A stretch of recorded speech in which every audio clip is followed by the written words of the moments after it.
बिस्मिल्लाहिर्रहमानिर्रहीम। अस्सलाम वालेकुम। मैं हूँ मोहम्मद फ़हीम। पाकिस्तान तहरीक-ए-इंसाफ़ अब इंतखाब में हिस्सा नहीं ले रही।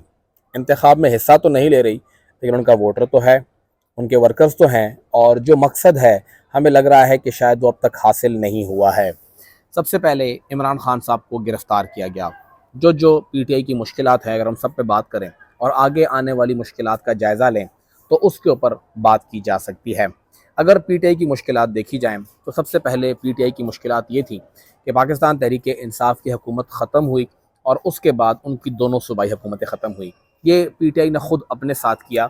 2 सूबाई हुकूमतें उनकी थीं और वो रिटेन कर सकते थे, लेकिन उन्होंने ख़ुद अपने ऊपर ये जबर किया और उसके बाद जो जबर शुरू हुआ है, वो अब रुकने का नाम नहीं ले रहा। दोनों सूबाई हुकूमतें ख़त्म करने के बाद जो कुछ 9 मई को हुआ, वो एक ऐसा हालात का तनाज़ुर है कि उसका असर अभी तक महसूस हो रहा है और वो आगे भी महसूस होगा। उस दिन जो एहतजाज हुआ, उस दिन जो अमलाक पे हमले हुए, उसके बाद से पीटीआई को तितर-बितर करने का सिलसिला शुरू है। वो तमाम लोग जो पाकिस्तान तहरीक-ए-इंसाफ़ को छोड़ रहे हैं, उनके 100 खून माफ़ हो रहे हैं। प्रेस कॉन्फ्रेंस से शुरू हुई, पार्टी को छोड़ने का सिलसिला शुरू हुआ और तब से लेके अभी तक पीटीआई मुसलसल दबाव में है। मुसलसल पीटीआई को कहा जा रहा है, उनके लोगों को कहा जा रहा है कि आप इस पार्टी के साथ रहेंगे तो आपकी खैरियत नहीं होगी, और आप पार्टी को छोड़ेंगे तो आपको प्रोटोकॉल भी मिलेगा, इंतखाब भी लड़ेंगे, इंतखाबी निशान भी मिलेगा और सीट भी आपकी खैर कन्फर्म कर देते हैं। बहुत जगहों पे यही सब कुछ चला आ रहा है।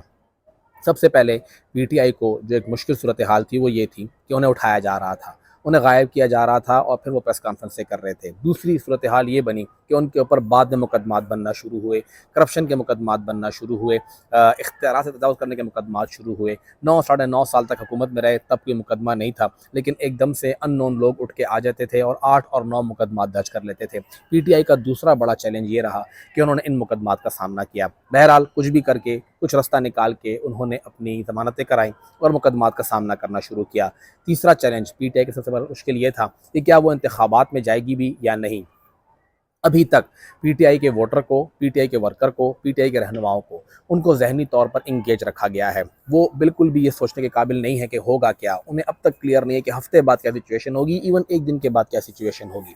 पाकिस्तान तहरीक-ए-इंसाफ़ की जो इस वक्त की सूरत हाल है, उससे पहले जो दूसरा चैलेंज था वो यही था, इलेक्शन होगा भी या नहीं होगा। बहरहाल नॉमिनेशन पेपर जो है वो सबमिट करने शुरू हुए। खैबर पख्तूनख्वा में कोई ऐसा वाक़या नहीं हुआ, लेकिन हमें पंजाब में ये वाक़यात बहुत देखने को मिले कि जहाँ पर भी उनके उम्मीदवार कागज़ जमा कराने जाते, उनके वहाँ पे कागज़ उनसे छीने जाते थे।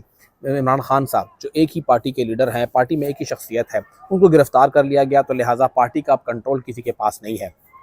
उन्हें नाअहल किया गया, उन्हें हटाया गया, उन्हें गिरफ़्तार किया गया और फिर कहा गया कि पार्टी का हेड बदलें, ये पार्टी तो और इस तरह नहीं चलेगी। बहरहाल नॉमिनेशन पेपर की बारी आई, उन्होंने कागज़ात लिए, कुछ भी करके, कुछ भी सेटिंग करके उन्होंने नॉमिनेशन पेपर ले लिए और फिर वो जमा कराने की कोशिश की। स्क्रूटनी का अमल था, ये सब कुछ चला आ रहा था। बीच-बीच में उन्हें कहा गया कि अब आप जाके पार्टी का इंतखाब भी कराएँ, हत्ता कि कोई भी आम इंतखाबात के करीब कोई भी पार्टी इंट्रा पार्टी इलेक्शन नहीं करती, सबको मालूम था। लेकिन पीटीआई को कहा गया कि आप इंट्रा पार्टी इलेक्शन कराएं। उन्हें इंट्रा पार्टी इलेक्शन में इतना उलझाया गया, ना तो उन्हें ये कहा गया कि आप जी किस किसी बुनियाद के ऊपर जो है वो आपका एडिशनल सेक्रेटरी जनरल बन गया, ना उन्हें कहा गया कि आपने किस तरह चीफ इलेक्शन कमिश्नर को तैनात किया गया, कुछ भी ना कहा गया। खामोशी से इनसे गलती हो रही थी, गलती करने दी गई और उस गलती को कैपिटलाइज़ किया गया और फिर उसके बाद पार्टी के इंट्रा पार्टी इलेक्शन को बुनियाद बनाया गया। नॉमिनेशन पेपर जमा करना एक बहुत ही मुश्किल मरहला था। खैर जमा हो गए। जब जमा हो गए, अक्रॉस द बोर्ड पूरे के पूरे मुल्क में तकरीबन 90% पीटीआई के लोगों के नॉमिनेशन पेपर रिजेक्ट कर दिए गए। ये मुश्किल अलग से सामने आई कि फिर वो लोग अपीलों में गए, पेशावर हाई कोर्ट में, लाहौर हाई कोर्ट में, डीआई खान में, हर जगह पे जहाँ भी अदालत से वो रुजू करते, बाहर खड़ी पुलिस उनको गिरफ्तार करती। किसी को अदालत से रुजू करने का भी हक नहीं दिया गया, उनको रोका गया। बड़ी मुश्किल से कुछ लोगों ने एफिडेविट जमा कराए।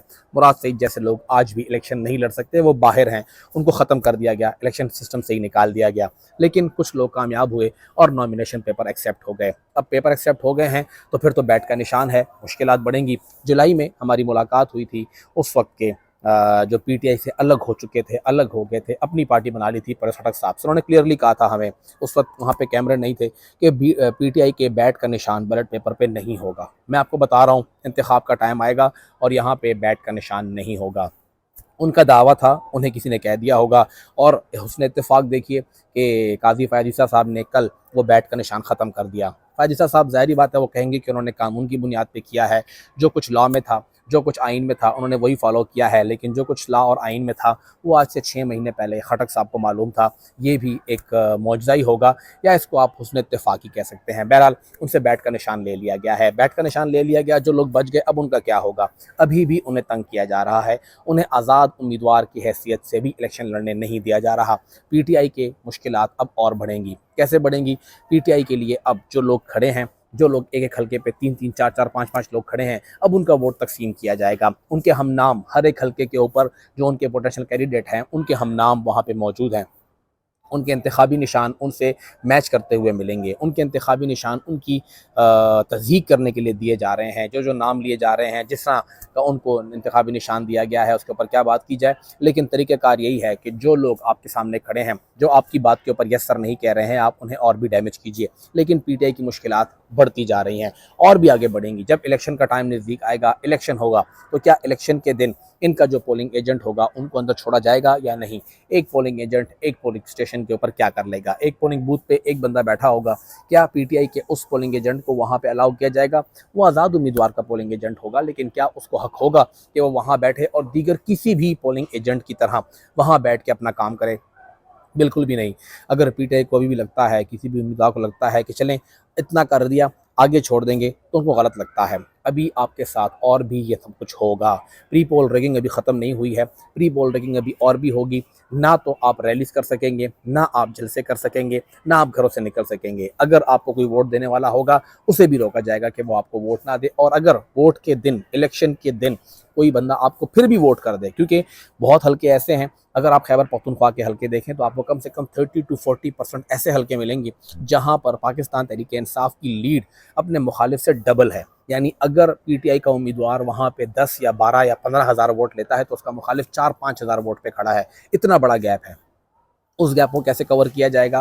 तो वहाँ पे अगर फिर भी इतना कुछ होने के बाद पीटीआई का उम्मीदवार 2-2.5 हज़ार की लीड से जीत जाता है, आज़ाद उम्मीदवार होता है, तो फिर आपको जीते हुए एमपीएस गायब होना नजर आना शुरू हो जाएंगे। उनको फिर प्रेशराइज किया जाएगा कि वो इन सबको छोड़े और खटक साहब को ज्वाइन करे। लेकिन इन तमाम पार्टियों के अंदर खटक साहब ही वज़ीर आला बनेंगे या नहीं, ये एक बहुत बड़ा चैलेंज होगा। खटक साहब इस वक्त पुरुम्मीद हैं कि अब तो उनका रास्ता बन गया है। वो पहले भी कहते थे, वो अब भी कहते हैं कि यहाँ पर बैट का निशान नहीं होगा, हुकूमत सिर्फ मेरी बनेगी और मैं ही हुकूमत बनाऊंगा और मेरे साथ महमूद खान गवर्नर होगा। लेकिन क्या ऐसा मुमकिन है या नहीं? खैबर पख्तूनख्वा में सिर्फ पीटीआई बतौर फोर्स नहीं थी, बाकी जमातें भी बतौर फोर्स हैं। लेकिन इन बाकी जमातों की पोजीशन क्या होगी? इन सब की बात तो होगी, लेकिन पीटीआई की मुश्किलात मुसलसल बढ़ती जाएंगी। पीटीआई के लिए अगले 3 से 4 साल और मुश्किल होंगे, लेकिन उनके लिए सरावल सिर्फ एक तरह से मुमकिन है कि वो कुछ भी करके अब इन हल्कों के ऊपर तकसीम से बचें, अपने जो उनके उम्मीदवार हैं उनको जितवाएं। जितने भी हैं, 10 आते हैं, 15 आते हैं, 20 आते हैं, 25 आते हैं, वहाँ पर पीटीआई का नाम होना बहुत ज़रूरी है।